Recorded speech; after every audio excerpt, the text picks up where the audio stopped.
Pada suatu ketika, Abu Nawas sangat tergila-gila pada seorang wanita.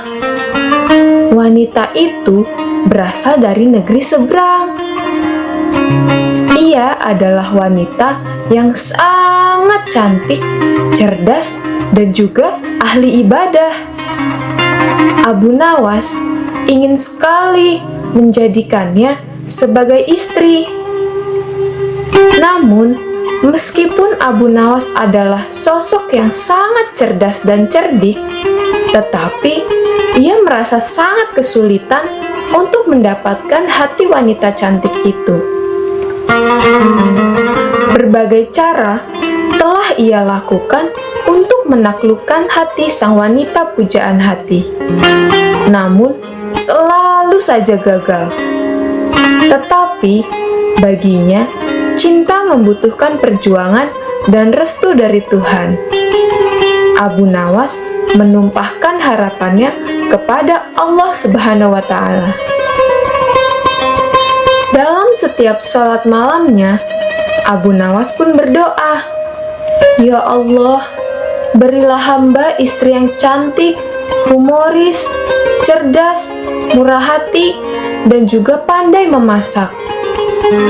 Ia berdoa sambil menyebut nama wanita itu dengan nada sedikit memaksa.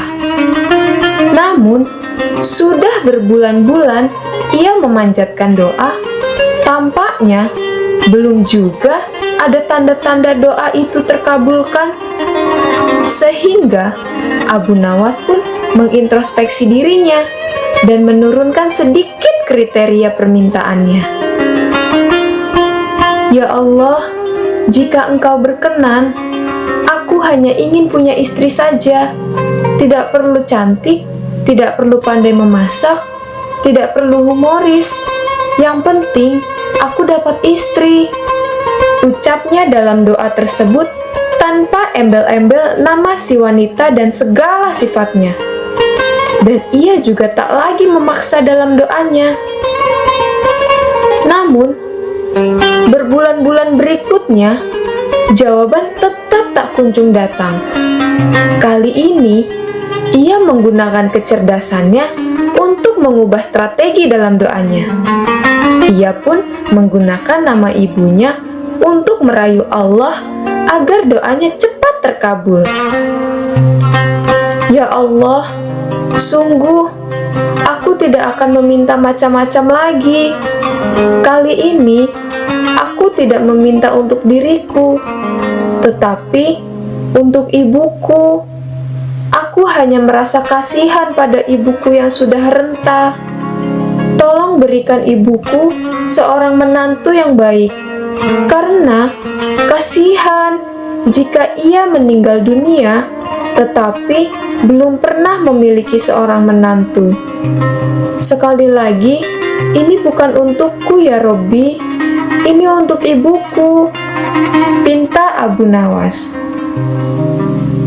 Beberapa tahun kemudian, doa Abu Nawas pun terkabul. Usaha dan kesungguhannya selama itu akhirnya membuahkan hasil. Allah Subhanahu wa Ta'ala menakdirkan wanita cantik dan soleha itu menjadi istri Abu Nawas. Kisah selanjutnya. Sudah bertahun-tahun, Baginda Raja ingin sekali mengalahkan Abu Nawas dengan membuat Abu Nawas menyerah.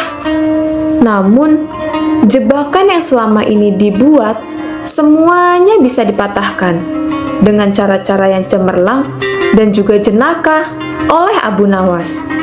Namun, Baginda Raja tidak pernah putus asa. Masih ada puluhan bahkan ratusan jaring muslihat untuk menjerat Abu Nawas.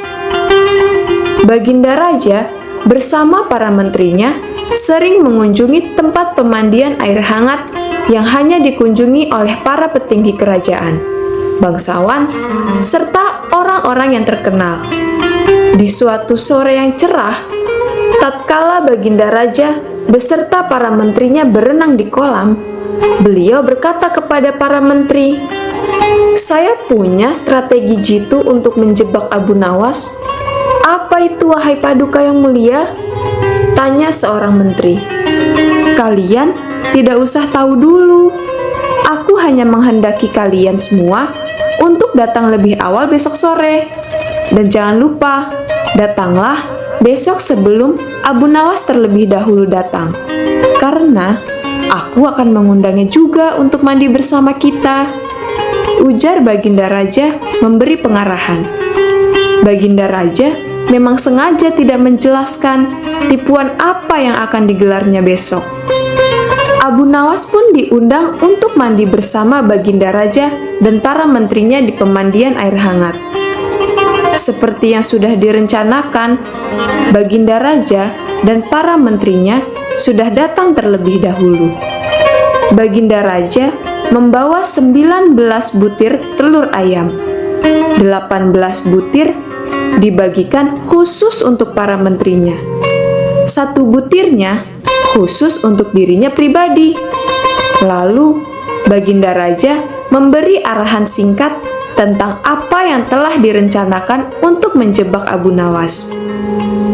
Tatkala Abu Nawas datang, Baginda Raja bersama para menteri sudah berendam di kolam itu. Abu Nawas pun melepas baju dan langsung ikut berendam juga. Abu Nawas menjadi harap-harap cemas. Dan kira-kira permainan apa lagi yang akan dihadapinya? Mungkin permainan yang kali ini lebih berat dan susah. Sebab Baginda tidak sama sekali memberi tenggang waktu untuk berpikir. Tiba-tiba, Baginda Raja pun membuyarkan Abu Nawas yang sedang melamun. Beliau berkata, "Hai Abu Nawas, aku mengundangmu mandi bersama karena aku ingin mengajak engkau ikut dalam permainan kami." "Permainan apa lagi, wahai Paduka yang mulia?" tanya Abu Nawas masih belum mengerti. "Sekali-kali kita melakukan sesuatu yang secara alami hanya bisa dilakukan oleh hewan. Sebagai manusia yang sempurna, kita pasti bisa dengan cara kita masing-masing," kata Baginda sambil tersenyum. "Hamba belum paham yang Baginda maksud," kata Abu Nawas agak ketakutan. "Masing-masing dari kita harus bisa bertelur seperti layaknya ayam. Dan barang siapa yang tidak bisa bertelur, maka di antara kita harus dihukum," ujar Baginda tegas. Abu Nawas pun tidak berkata sedikit pun. Wajahnya nampak murung dan lesu. Ia semakin yakin dirinya tak akan bisa lolos dari jebakan Baginda dengan mudah. Melihat wajah Abu Nawas yang murung dan lesu itu, wajah Baginda Raja justru semakin berseri-seri. "Nah, sekarang apalagi yang kita tunggu? Kita bersama-sama menyelam, lalu naik ke atas sambil menunjukkan telur kita masing-masing," perintah Baginda Raja. Baginda Raja dan para menteri mulai menyelam. Kemudian naik ke atas satu persatu dengan menunjukkan sebutir telur ayam. Abu Nawas pun juga menyelam ke dalam kolam. Tentu saja, ia sama sekali tidak sempat untuk mempersiapkan telur ayam, karena ia memang tidak tahu kalau dirinya diharuskan bertelur seperti ayam. Kini, Abu Nawas sudah tahu kalau Baginda Raja dan para menterinya sudah mempersiapkan telur masing-masing 1 butir. Karena belum ada seorang manusia pun yang bisa bertelur, dan tidak akan mungkin jika manusia bisa bertelur. Karena nafasnya mulai terasa sesak, Abu Nawas segera cepat muncul ke permukaan, kemudian naik ke atas. Baginda Raja pun langsung mendekat ke Abu Nawas. Abu Nawas tampak tenang, bahkan ia bertingkah aneh. Tiba-tiba saja, ia bersuara seperti ayam jantan yang berkokok. Sangat keras sekali, hingga Baginda dan para menterinya merasa keheranan. "Ampun, wahai tuanku yang mulia, "Hamba tidak bisa bertelur seperti Baginda dan para menteri," kata Abu Nawas sambil menunduk serta hormat. "Kalau begitu, engkau harus dihukum, Abu Nawas," kata Baginda dengan bangga. "Tunggu dulu, tuanku yang mulia," kata Abu Nawas sambil memohon. "Apalagi, wahai Abu Nawas?" kata Baginda tidak sabar. "Paduka yang mulia, sebelumnya hamba mau meminta izin untuk membela diri. Sebenarnya, jika hamba mau bertelur, hamba tentu saja mampu. Akan tetapi, hamba merasa menjadi ayam jantan, maka hamba tidak akan bisa bertelur. Karena hanya ayam betina saja yang bisa bertelur." "Kukuruyuk," kata Abu Nawas dengan membusungkan dada. Baginda Raja pun terdiam dan tidak bisa berkata apa-apa. Wajah Baginda dan para menteri yang semula cerah, merasa kemenangan pada dirinya, kini mendadak berubah menjadi merah dan lesu karena malu. Sebab mereka merasa dirinya dianggap sebagai ayam betina. Abu Nawas memang cerdik dan jenaka. Malah kini lebih licin daripada belut. Karena merasa dirinya malu, Baginda Raja Harun al-Rasyid dan para menterinya segera memakai pakaian mereka dan kembali ke istana tanpa mengucapkan sepatah kata pun. Memang, Abu Nawas yang tampaknya polos itu sebenarnya diakui oleh para ilmuwan sebagai ahli mantik atau ilmu logika. Gampang saja baginya untuk membolak-balikan dan mempermainkan kata-kata untuk menjatuhkan mental lawan-lawannya. Nanti kisah selanjutnya. Dalam kesehariannya, Abu Nawas hidup sebagai orang yang sangat sederhana, sehingga di rumahnya tidak ada barang-barang yang berharga. Setiap kali mendapatkan hadiah dari Baginda Raja, Abu Nawas selalu membaginya dengan orang-orang di sekitar yang membutuhkan. Ia juga tidak pernah membeli barang-barang yang berharga. Ia hanya menyisakan uang untuk memenuhi kebutuhan dasar keluarganya saja. Walaupun begitu, Abu Nawas selalu bersyukur atas apa yang dimilikinya, meski hanya sedikit. Suatu malam, seorang pencuri masuk ke dalam rumahnya. Pencuri itu masuk melalui pintu belakang rumahnya. Sebenarnya, Abu Nawas mengetahui bahwa rumahnya dimasuki pencuri. Tetapi, apa yang dilakukan Abu Nawas? Abu Nawas tidak memukul ataupun menangkap pencuri itu. Bahkan, ia tidak berteriak sama sekali agar para tetangga bangun dan menangkap pencuri itu. Justru, ia malah mencari tempat untuk bersembunyi. Dengan mengendap-endap, pencuri itu masuk dan mulai mencari barang-barang berharga di rumah Abu Nawas. Ia mulai membuka lemari, laci, dan melihat kolong bawah tempat tidur Abu Nawas. Tetapi, sungguh malang pencuri itu. Ia tak menemukan satu pun barang berharga di rumah Abu Nawas. Tidak ada uang, emas, ataupun barang-barang berharga lainnya. Namun, pencuri itu tidak putus asa begitu saja.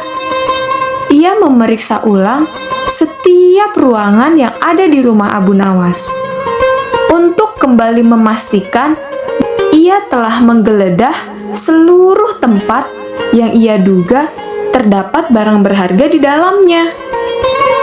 Di dalam suatu ruangan yang sebelumnya tidak sempat ia periksa, ia melihat sebuah kotak yang besar. Pencuri itu tentu merasa bahagia.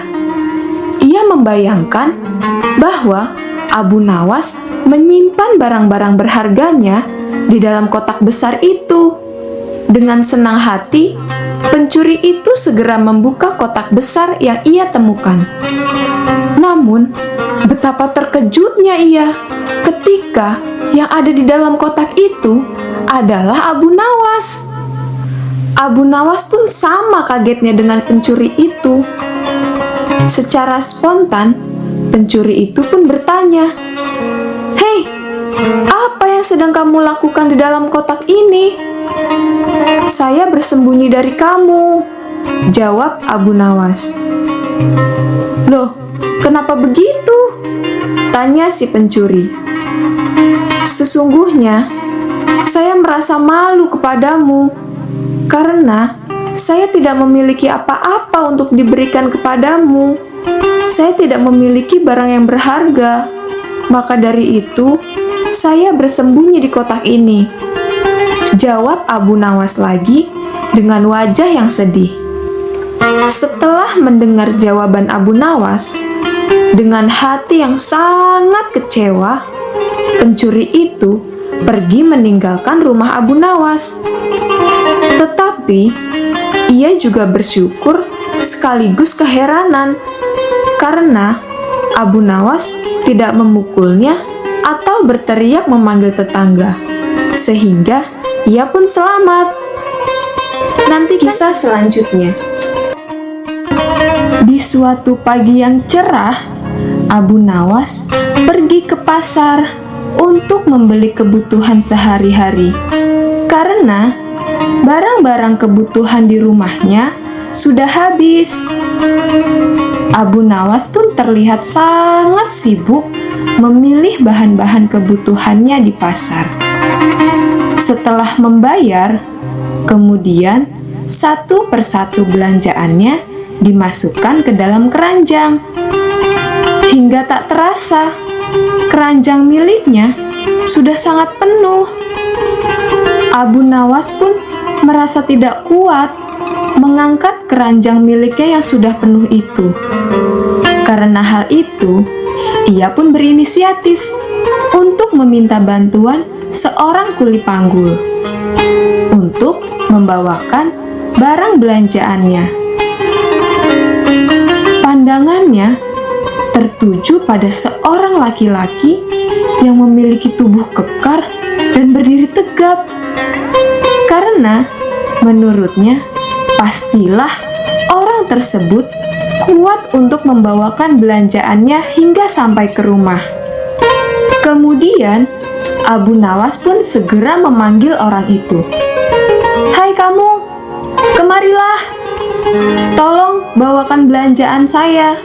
Nanti akan saya beri upah." "Baik, Tuan," balas orang tersebut. Abu Nawas pun pulang bersama kuli panggul yang membawakan barang belanjaannya. Saat itu, ia berjalan di depan kuli panggul karena untuk menunjukkan arah menuju rumahnya. Akibat terlalu asyik berjalan dengan santai dan sambil bercerita, Abu Nawas tidak menyadari kalau si kuli panggul yang membawakan belanjaannya itu sudah tidak berjalan di belakangnya. Kuli panggul itu menghilang begitu saja.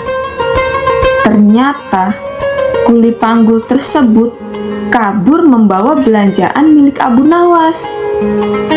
Hari demi hari, Abu Nawas mencoba mengikhlaskan dan melupakan kejadian itu.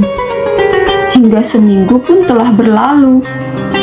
Kemudian, suatu hari, ia harus kembali pergi ke pasar untuk membeli kebutuhan sehari-hari yang sudah habis. Saat ia sedang sibuk memilih-milih barang, tiba-tiba saja salah satu kawannya datang menghampirinya. "Hai Abu Nawas, aku ingin memberitahumu sesuatu," ujar kawan Abu Nawas. "Ada apa? Kau ingin memberitahu apa?" jawab Abu Nawas. "Tadi aku melihat orang yang mencuri belanjaanmu waktu itu," kata kawan Abu Nawas. "Sungguh, di mana orangnya?" tanya Abu Nawas. "Itu di sana.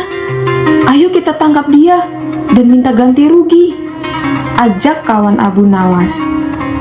Namun, secara mengejutkan dan membuat kawannya begitu keheranan, Abu Nawas justru lari dan bersembunyi di sebuah warung untuk menghindari kuli panggul yang membawa lari belanjaannya.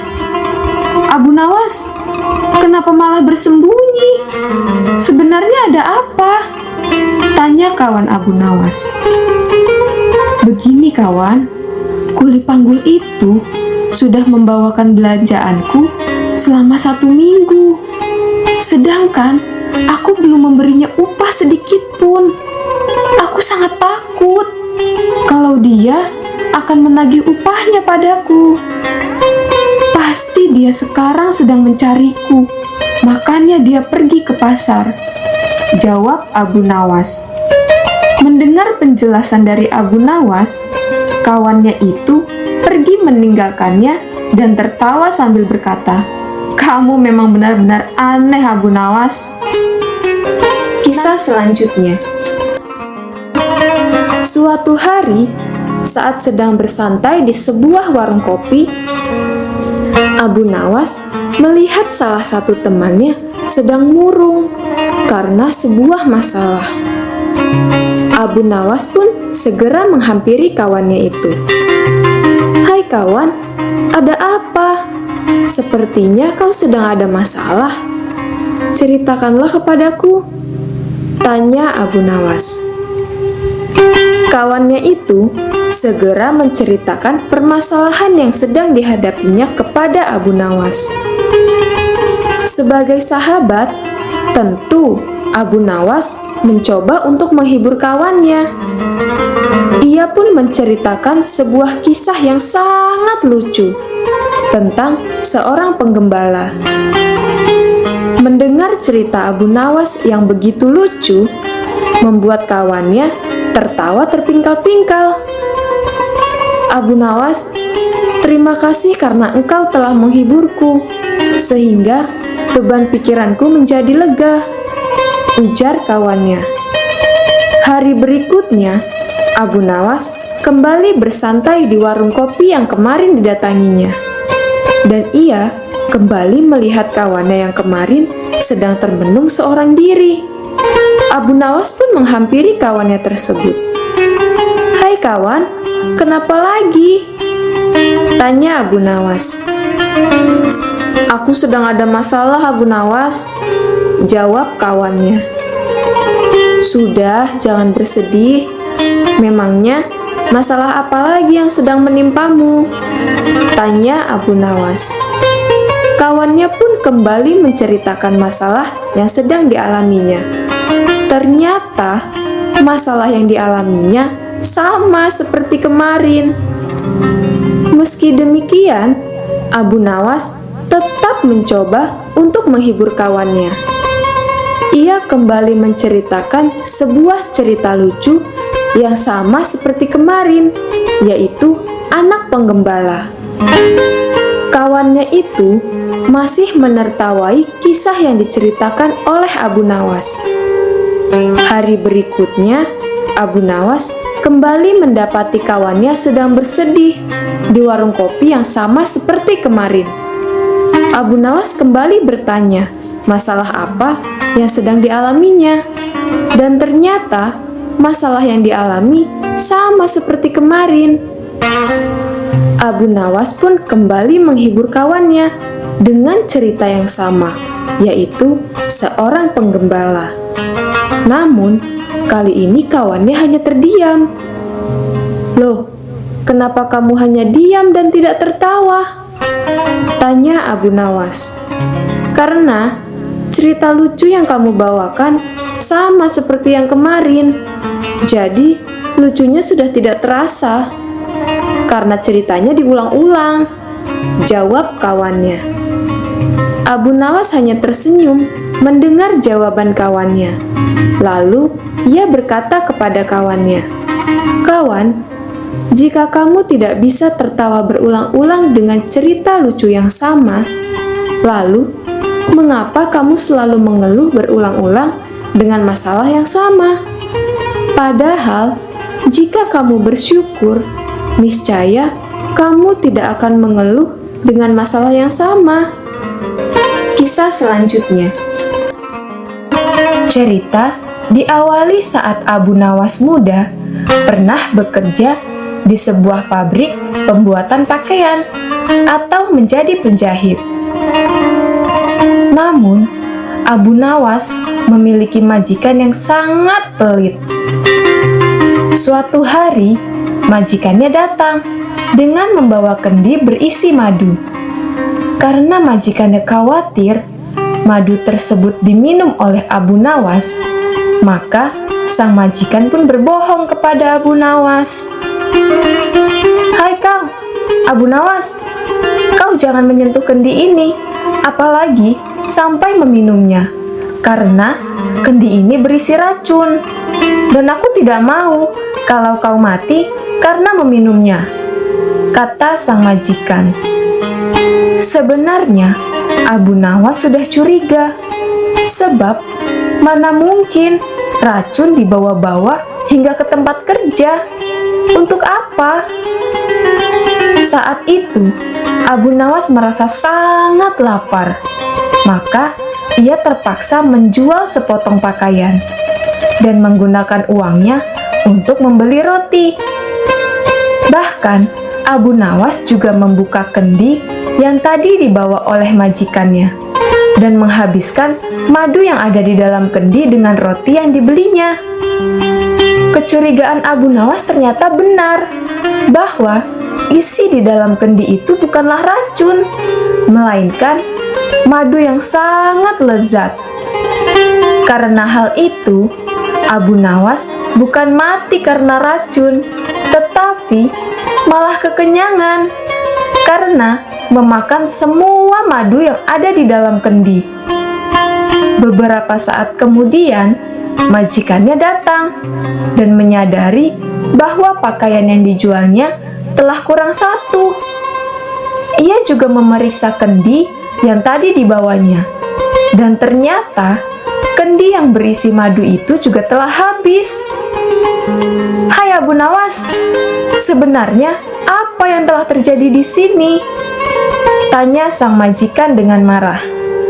"Maaf Tuan, tadi ada yang mencuri satu pakaian.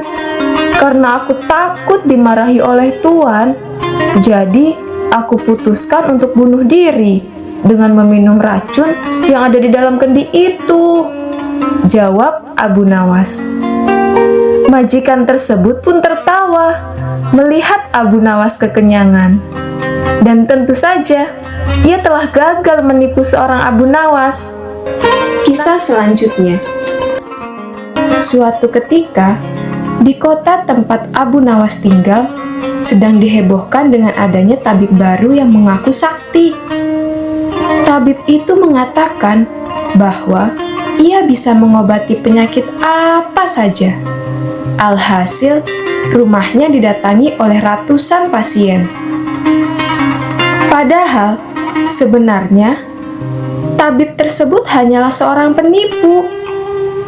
Ia menipu menggunakan keahlian sulapnya. Keahlian dalam bermain sulapnya membuat warga semakin percaya bahwa tabib tersebut adalah tabib yang sakti. Meskipun ada juga pasien yang tidak kunjung sembuh, rayuan maut sang tabib palsu membuatnya menuruti perkataan sang tabib palsu untuk kembali berobat. Hingga suatu ketika, Abu Nawas sedang jatuh sakit yang tak kunjung sembuh. Sang istri menyarankan agar Abu Nawas berobat ke tabib tersebut. Kala itu, Abu Nawas belum mengetahui kalau tabib tersebut adalah seorang penipu, sehingga ia menuruti saran istrinya. Namun, sudah 3 kali berobat, Abu Nawas tidak kunjung sembuh. Padahal, setiap kali berobat, ia harus membayar 100 dinar. Akhirnya, Abu Nawas pun mulai curiga terhadap tabib tersebut. Karena sedikit pun tidak ada tanda-tanda kesembuhan pada dirinya. Seiring berjalannya waktu, Abu Nawas pun sudah kembali sehat seperti sedia kala. Tiba-tiba terbesit dalam benaknya untuk mengerjai tabib palsu tersebut. Aku harus mendapatkan kembali 300 dinarku itu. Tapi bagaimana ya caranya? Gumam Abu Nawas dalam hati. Setelah cukup lama berpikir, Abu Nawas pun menemukan ide yang cemerlang. Keesokan harinya, Abu Nawas membuka praktik pengobatan di rumahnya. Ia memasang sebuah papan yang bertuliskan, "Sembuh bayar 100 dinar, tidak sembuh, uang kembali 1000 dinar." Melihat papan yang terpajang di depan rumah Abu Nawas, membuat para pasien yang rencananya akan berobat ke tabib palsu mendadak memilih datang ke rumah Abu Nawas. Sehingga membuat rumah Abu Nawas penuh sesak oleh pasien. Entah karena kebetulan atau bagaimana, hampir semua pasien yang berobat kepada Abu Nawas berhasil disembuhkan. Sementara itu, tidak ada seorang pasien pun yang datang ke rumah tabib palsu. "Kenapa sepi sekali ya hari ini?" tanya sang tabib dalam hati. Tiba-tiba, asisten tabib palsu itu datang dan mengabarkan berita tentang klinik Abu Nawas. "Tuan, sekarang Abu Nawas buka praktek pengobatan." "Benarkah Abu Nawas membuka pengobatan juga?" tanya sang tabib. "Benar, Tuan. Saat ini, rumah Abu Nawas ramai sekali didatangi pasien. Itulah kenapa hari ini kita tidak ada pasien yang datang," jawab asistennya. Mendengar kabar dari asistennya itu, sang tabib justru tertawa mengejek. "Memangnya Abu Nawas sakti? Sembuhkan dirinya saja ia tidak bisa." "Bukan masalah sakti atau tidaknya, Tuan. Tapi di depan rumah Abu Nawas terpajang papan yang bertuliskan, 'Sembuh bayar 100 dinar, tidak sembuh, uang kembali 1000 dinar.' Sehingga banyak pasien yang datang ke sana, Tuan," ujar sang asisten. "Pantas saja hari ini aku sepi pasien. Tapi, apa benar seperti itu?" tanya sang tabib penasaran. "Sungguh, Tuan, saya melihatnya sendiri. Tetapi anehnya, pasien yang datang berobat ke Abu Nawas hampir semuanya sembuh," jawab sang asisten. Mendengar penuturan asistennya, muncullah sifat asli tabib palsu tersebut. Kemudian, ia merencanakan untuk menipu Abu Nawas. "Sementara, kita tutup dulu untuk beberapa hari ke depan. Biarlah Abu Nawas yang membuka praktek pengobatan. Aku berencana untuk menipu Abu Nawas. Aku akan pastikan bahwa aku akan mendapatkan 1000 dinar itu," ucap sang tabib. "Tapi, bagaimana caranya, Tuan?" tanya sang asisten. "Begini, aku akan berpura-pura sakit pada lidahku. Kemudian, aku akan berobat ke tempat Abu Nawas. Kalau ditanya sembuh atau tidak, tentu saja aku akan mengatakan tidak. Karena yang tahu sembuh atau tidaknya kan hanya aku saja. Dengan begitu, aku akan mendapatkan 1000 dinar itu," sang tabib menjelaskan. Singkat cerita, tabib palsu itu mendatangi rumah Abu Nawas. "Hai Abu Nawas, aku ingin berobat kepadamu," ujar sang tabib. "Loh, bukankah kau ini seorang tabib? Kenapa malah berobat kepadaku?" tanya Abu Nawas. "Iya, memang benar, tapi di tempatku tidak ada obatnya. Makanya aku datang ke sini untuk berobat, jawab sang tabib. Memangnya kamu sakit apa? Tanya Abu Nawas lagi. Begini, entah mengapa lidahku ini mati rasa. Aku tidak bisa merasakan apa-apa, kata sang tabib pura-pura mengeluh. Abu Nawas yang begitu cerdik menangkap firasat kurang baik. Ia sangat yakin bahwa tabib palsu ini hendak menipunya. Aku sudah menunggu kedatanganmu, dan aku tidak akan tertipu untuk yang kedua kalinya, ucap Abu Nawas dalam hati. Kemudian, Abu Nawas meminta sang tabib palsu untuk menunggunya di ruang pengobatan. Abu Nawas segera memeras buah jeruk yang sangat asam dan menuangkannya ke dalam gelas untuk diberikan kepada sang tabib. Tuan, ini obatnya sudah jadi, silahkan diminum, ucap Abu Nawas. Ketika sang tabib palsu itu meminumnya, mendadak wajahnya berkerut, menahan rasa asam. Abu Nawas, kamu ini menipuku. Ini bukan obat, tapi air jeruk yang sangat asam, kata sang tabib palsu dengan emosi. Alhamdulillah, berarti lidahmu sudah tidak mati rasa lagi, Tuan. Sekarang bayar ongkos pengobatannya 100 dinar, minta Abu Nawas. Waduh, gagal rencanaku. Kenapa aku bisa keceplosan? Pikir sang tabib. Dengan terpaksa, ia memberikan uang 100 dinar kepada Abu Nawas. Tetapi, sang tabib tidak putus asa begitu saja. Ia terus saja berusaha agar bisa mendapatkan 1000 dinar. Keesokan harinya, ia kembali mendatangi Abu Nawas. Hai Abu Nawas, aku ingin berobat lagi, ucap sang tabib palsu. Oh, silahkan Tuan, apakah lidahmu masih mati rasa? Tanya Abu Nawas meledek. Bukan Abu Nawas, kali ini penyakitnya berbeda, jawab sang tabib. Wah, sungguh luar biasa. Ternyata kamu punya banyak sekali stok penyakit ya.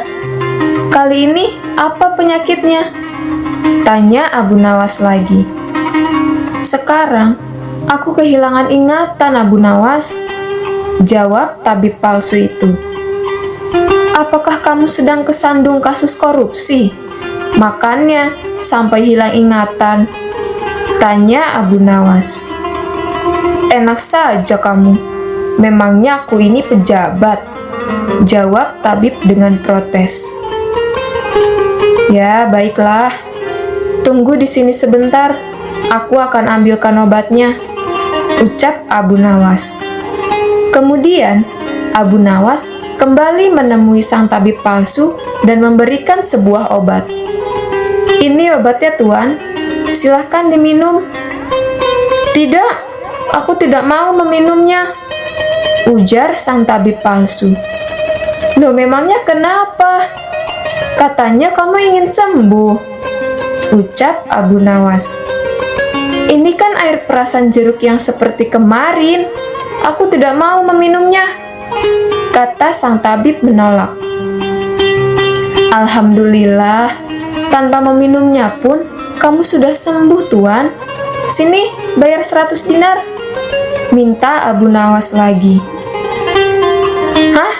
Sudah sembuh? Sudah sembuh bagaimana?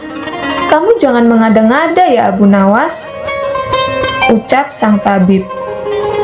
Buktinya, kamu masih ingat dengan obat yang kemarin aku berikan? Berarti sakit hilang ingatanmu sekarang sudah sembuh, jelas Abu Nawas. Sehingga untuk kedua kalinya, rencana sang tabib palsu itu pun mengalami kegagalan. Mau tidak mau, ia harus kembali memberikan uang kepada Abu Nawas. Kurang ajar, ternyata Dia tidak sebodoh yang aku kira, pikir sang tabib palsu.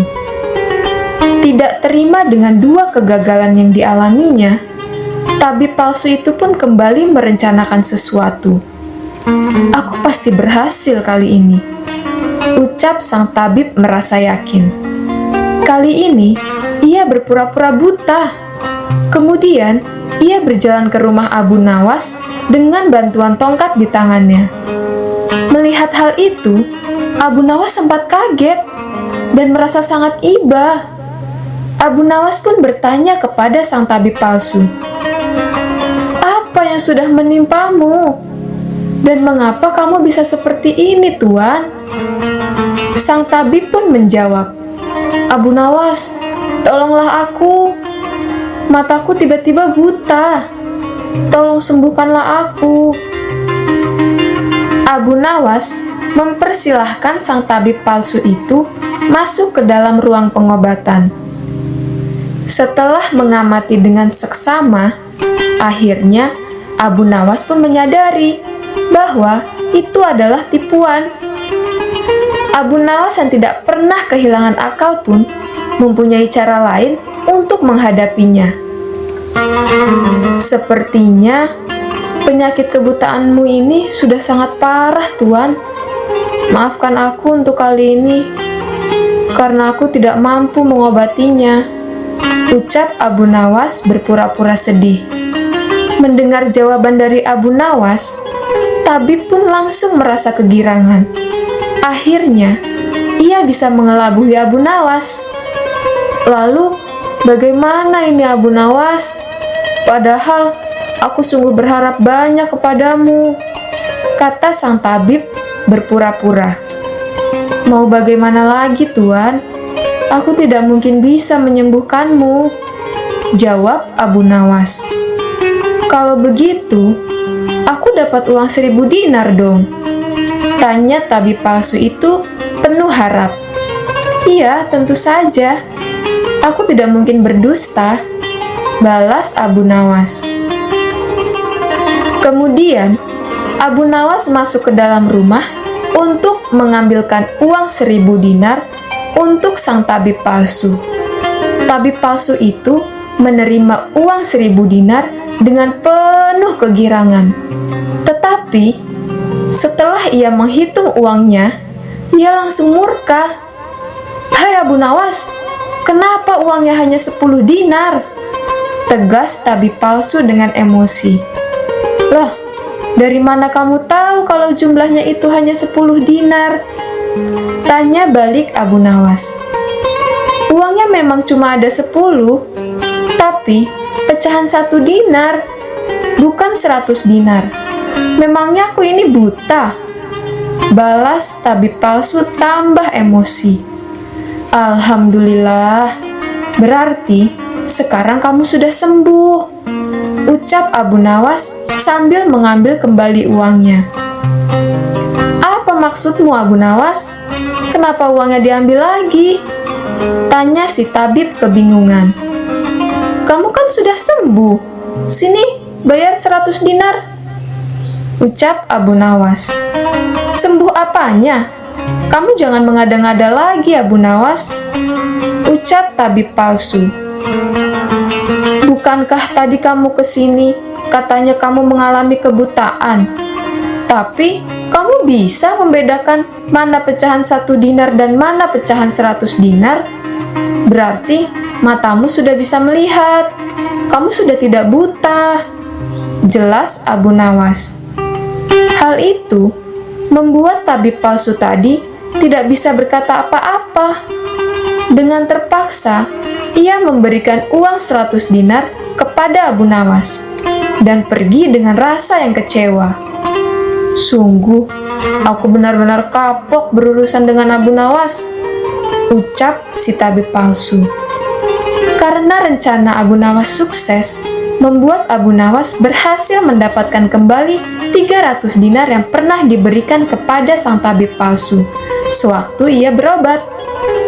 Nantikan cerita selanjutnya di Dongeng Sufi Official.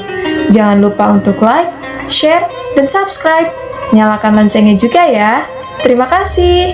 Wassalamualaikum warahmatullahi wabarakatuh.